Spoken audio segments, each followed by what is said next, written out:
وبما أني قادري أقول أدرك عبدك جيلاني أدرك عبدك جيلاني. نحمده ونصلي ونسلم على رسوله الكريم أما بعد فأعوذ بالله من الشيطان الرجيم بسم الله الرحمن الرحيم. يا أيها الذين آمنوا اتقوا الله وكونوا مع الصادقين. صدق الله العلي العظيم وبلغنا رسوله النبي الأمين الكريم ونحن على ذلك لمن الشاهدين والشاكرين والحمد لله رب العالمين. غوث اعظم بمن بے سرو ساما مدد قبلہ دی مدد کعبہ ایمان مدد انتظار کرم تسمن عینی را. اے خدا جویو خدا بینو خدا دا مدد. لہد میں عشق رخ شاہ کا داغ لے کے چلے اندھیری رات سنی تھی چراغ لے کے چلے. تیرے غلاموں کا نقش قدم ہے راہ خدا وہ کیا بہک سکے جو یہ سراغ لے کے چلے. آج 20 جولائی والد گرامی حضور تاج الشریعہ کا عرس ابھی کچھ دنوں پہلے منایا گیا. آج پھر اس تاریخ میں بھی یاد منائی جا رہی ہے. اب ان کے بارے میں کیا عرض کر سکتا ہوں. ابھی آپ سب حضرات نے اپنے سر کی آنکھوں سے 14ویں صدی ہجری کے آخر میں اس 14ویں کے چاند کی زیارت چرخ رضویت پر ماہ کامل کے طور پر ایک سچے پیر و مرشد کے طور پر اور حضور مفتی اعظم کے فیضان نظر کے طفیل محفل انجم میں اختر دوسرا ملتا نہیں تو محفل انجم میں اختر بن کر چمکتا دمکتا آپ لوگوں نے ان کا دیدار کیا. حضور تاج الشریعہ جو علوم اعلیٰ حضرت کا مجسم پہ کر وارث علوم اعلیٰ حضرت حسن و جمال میں حجت الاسلام کا پرتو زہد و تقویٰ میں حضور مفتی اعظم ہند کا مظہر اور حضور مفسر اعظم ہند کی آنکھ کا تارا بن کر چمکے اور تقریباً 50 سالوں تک کروڑوں بندگان خدا کو رشد و ہدایت کا جام پلایا. حضور تاج الشریعہ کی ذات حق و صداقت کی ایک معتبر آواز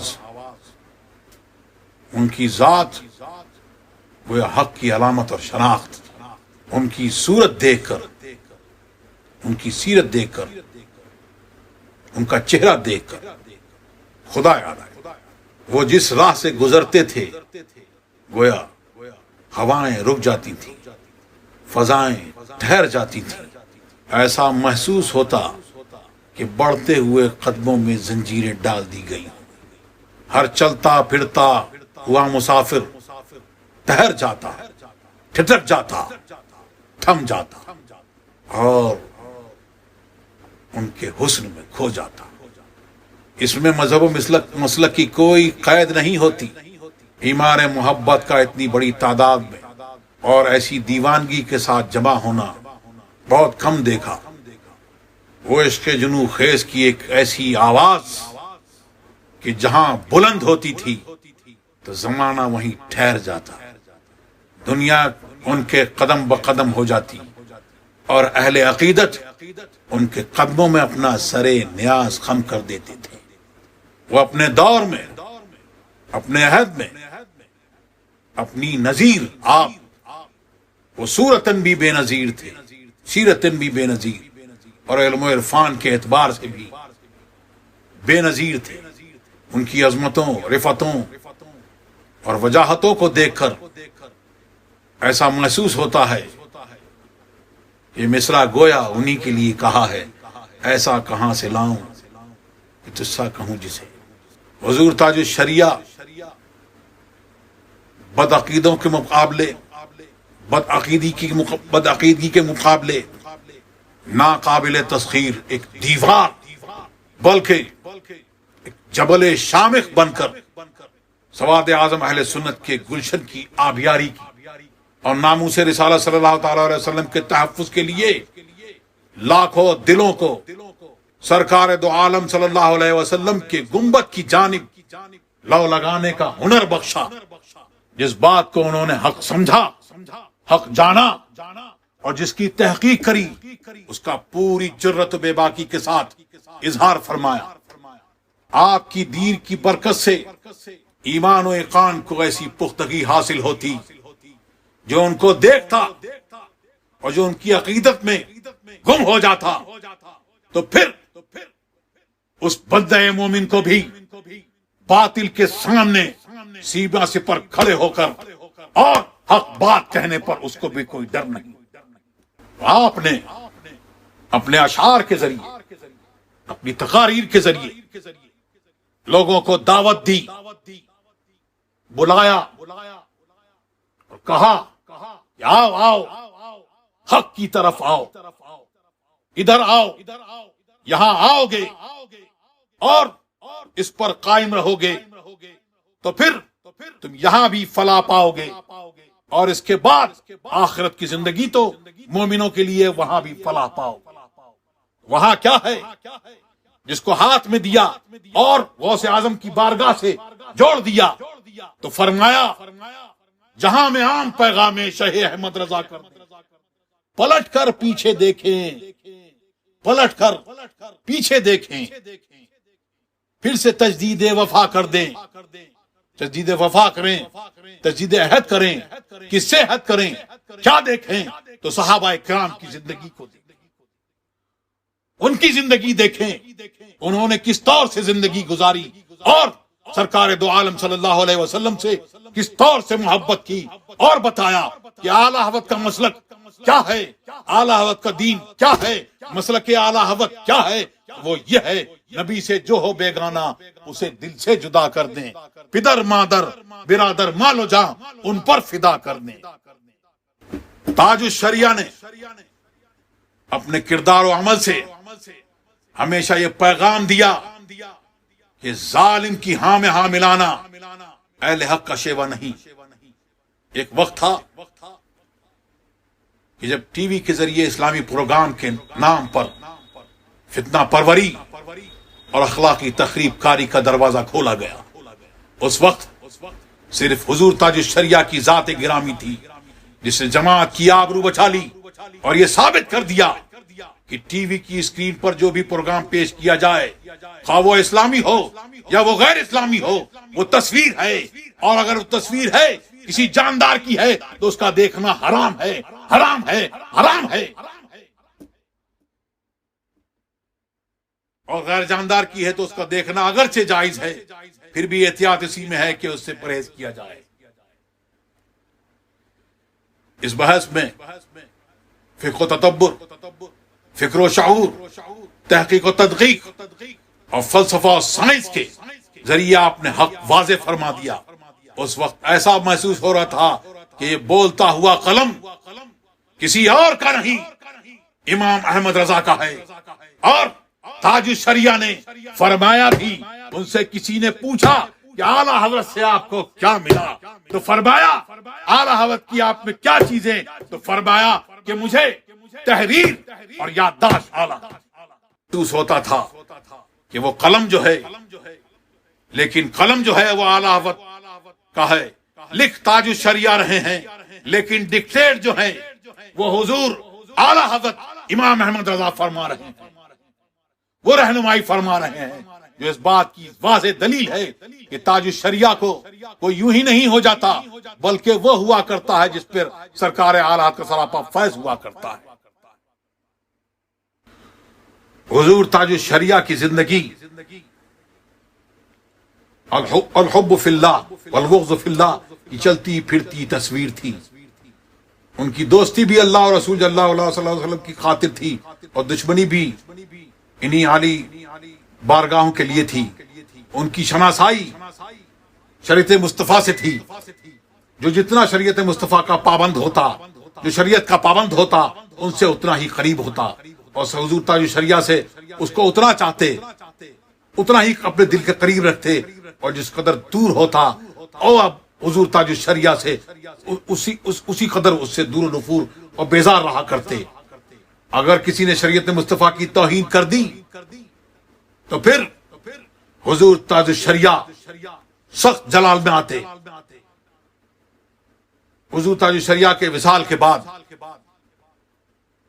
ایک بڑے میاں میرے پاس آئے اور کئی بار انہوں نے کہا کہ میں حضور کے بچپن کا دوست ہوں، میں بچپن کا دوست ہوں.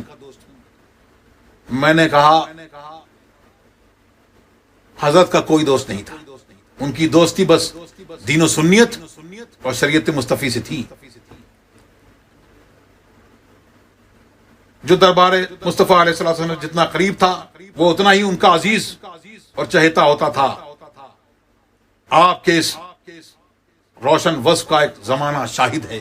لوگ جانتے ہیں، جنہوں نے قریب سے دیکھا ہے وہ جانتے ہیں. ماضی قریب کے چند دہائیوں بہت سے مسائل پیدا ہوئے، اس میں جو حکم شریعت تھا اور بزرگوں سے معصور و منقول تھا وہ آپ نے اپنے فتاوی اور تحریروں میں واضح فرمایا.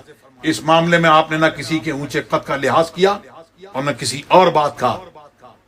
زمانے نے دیکھا کہ شریعت مصطفیٰ علیہ تحیت و ثنا کے اس پاسبان کے دربار مصطفیٰ علیہ الصلوۃ والسلام کی کیسی حمایت اور پشپناہی ہوئی. سارے مخالفین و معاندین اپنے اپنے حلقوں میں سمٹ گئے اور پیارے مصطفیٰ علیہ الصلوۃ والسلام کا بول بالا رہا اور انہی کی شریعت غالب ہوئی. آپ خود فرماتے ہیں اور کیا خوب فرماتے ہیں، جہاں بانی عطا کر دیں بھری جنت ہبا کر دیں. نبی مختار کل ہیں، جس کو جو چاہیں عطا کر دیں.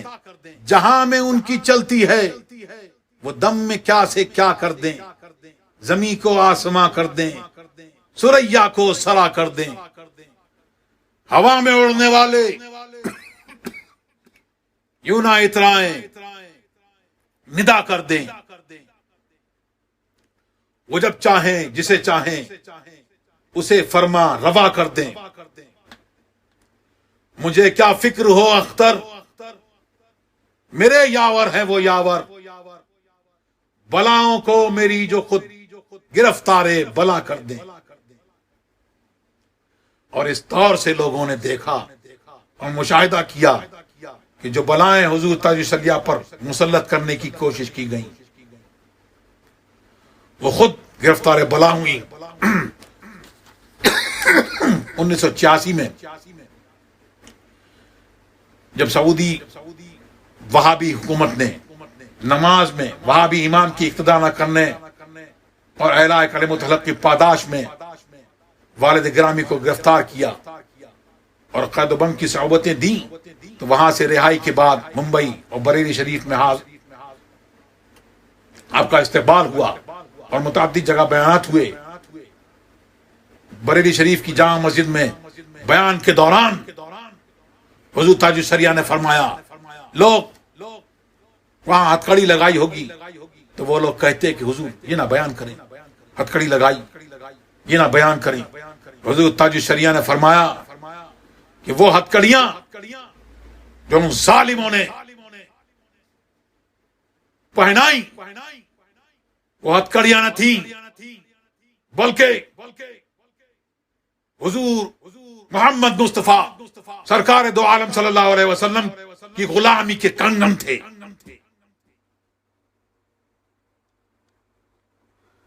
اور سرکار دو عالم صلی اللہ علیہ وسلم نے اپنے اس غلام کو خوب نوازا اور لوگوں نے دیکھا کہ ان کی گدائی کے طفیل ہم کو ملی سکندری. ان کی گدائی کے طفیل ہم کو ملی سکندری. ان کی گدائی کے طفیل ہم کو ملی سکندری. رنگ یہ لائی بندگی، رنگ یہ لائی بندگی، آج پہ اپنا بخت ہے. مست میں الست ہے وہ بادشاہ وقت ہے. بندہ در جو ہے تیرا وہ بے نیاز بخت ہے. سرکار دو عالم صلی اللہ علیہ وسلم صدقہ و طفیل میں جو شعر انہوں نے ان کی بندگی میں غلامی میں لکھا تو بتا دیا کہ ان کی گدائی کے طفیل ہم کو ملی سکندری. الحمدللہ زمانے کا سکندر اللہ تبارک و تعالیٰ نے سرکار دو عالم صلی اللہ علیہ وسلم کے غلامان غلام حضور اعلی حضرت کے پر پوتے ان کے وارث کو اللہ تبارک و تعالیٰ نے زمانے کا سکندر بنایا. لوگ تو دنیا کی حکومت کے لیے کیسے ہیلے بہانے اور پتہ نہیں کیا کیا اور وقت کے جو فرما روا ہیں ان کے پیچھے کیسے دوڑتے ہیں، لیکن حضور تاج الشریعہ نے ان سب کو ٹھکرا دیا، اور اس ٹھکرانے کے سبب اللہ تبارک و تعالیٰ نے ان کی حکومت دلوں پہ فرما. کیوں تاج والو خواب میں دیکھی کبھی یہ شے جو آج جھولیوں میں گدایان در کی ہے، اللہ بھینی سہانی صبح میں ٹھنڈک جگر کی ہے. تو یہ سرکار دو عالم صلی اللہ علیہ وسلم کی غلامی، سچی غلامی کے صدقہ و طفیل میں اللہ تبارک و تعالیٰ نے سرکار کے غلاموں کو غلام کو وہ چیزیں اور وہ نعمتیں لازوال عطا کی کہ بڑے بڑے شہنشاہ، بڑے بڑے دنیا کے تاجدار، وہ انہوں نے خواب میں بھی اس کا دیدار نہیں کیا ہے. یہی ہے بزرگان دین سے سچی محبت کا طریقہ. اسی لیے حضور تاج الشریعہ زندگی بھر اس کی دعوت دیتے رہے، بلاتے رہے اور کہتے رہے کہ لحد میں عشق رخ شاہ کا تاب لے کے چلے. اندھیری رات سنی تھی چراغ لے کے چلے، تیرے غلاموں کا نقش قدم ہے راہ خدا. ہاں یہ خدا کہ اللہ تبارک و تعالی سرکار دو عالم صلی اللہ علیہ وسلم کے سچے غلام جو ہیں، ان کے نقش قدم جو ہیں، جو اولیاء اللہ ہیں، جو سچائی کا درس دیتے دیتے اس دنیا سے چلے گئے، اب وہ سچائی بدل نہیں سکتی. ان کے پیچھے چلو گے تو پھر تم یہاں بھی کامیاب ہوگے اور وہاں بھی کامیاب ہوگے. تو عرس منانے کا اصل فائدہ یہی ہے، اور بار بار اولیاء کرام کا ذکر کرنا اور ان کی بار بار یہ ذکر کرنا، ان کی ساری باتیں دہرانا، تاکہ یاد رہے کہ ان کا سبق کیا تھا، ان کا پیغام کیا تھا، انہوں نے زندگی بھر کیا پیغام دیا، اس کو یاد رکھو اور اس پر چلو. کیونکہ بہکانے والے بہت آئیں گے، بہت سے یہ کہیں گے کہ ہم ایسے ہیں، ہم ویسے ہیں. اور آج تو بہت ہے ریاکاروں کا شورا، ہے ریاکاری کی دھوم. بوریائے فخر بھی اب بے ریا ملتا نہیں، چار زال کے بدلے ملی چوکس رہے. یہ نہ سمجھے یہ اکائی سینکڑا ملتا نہیں. اللہ تبارک و تعالی ہمیں اور آپ کو، ہمارے آپ کی سب کی دین کی حفاظت فرمائے اور اولیاء اللہ سے سچی محبت عطا فرمائے. اور سچی محبت یہی ہے کہ جو انہوں نے پیغام دیا، شریعت پر چلنے پہ جو انہوں نے راستہ بتایا، اس راستے پر ہم چلیں، اور جو علماء ربانیین ہیں ان کے نقش قدم پر چلیں، وہ جو دعوت دیں اس پر چلیں، اور بہکانے والوں سے ہم لوگ ہوشیار رہیں. اللہ تبارک و تعالی ہمیں اور آپ کو سب کو مسلک اہل سنت والجماعت پر، مسلک اعلی حضرت پر قائم رکھے اور اسی پر ہمارا حشر فرمائے. اور اس عرس کے طفیل میں مولا تعالی ہماری آپ کی سب کی جائز مرادیں پوری فرمائے. ہم میں جو بیمار ہیں اللہ تبارک و تعالی ان کو شفایاب فرمائے، اور جن کی جو پریشانیاں ہیں رزق میں اللہ تبارک و تعالی برکتیں عطا فرمائے اور غیب سے سامان عطا فرما دے.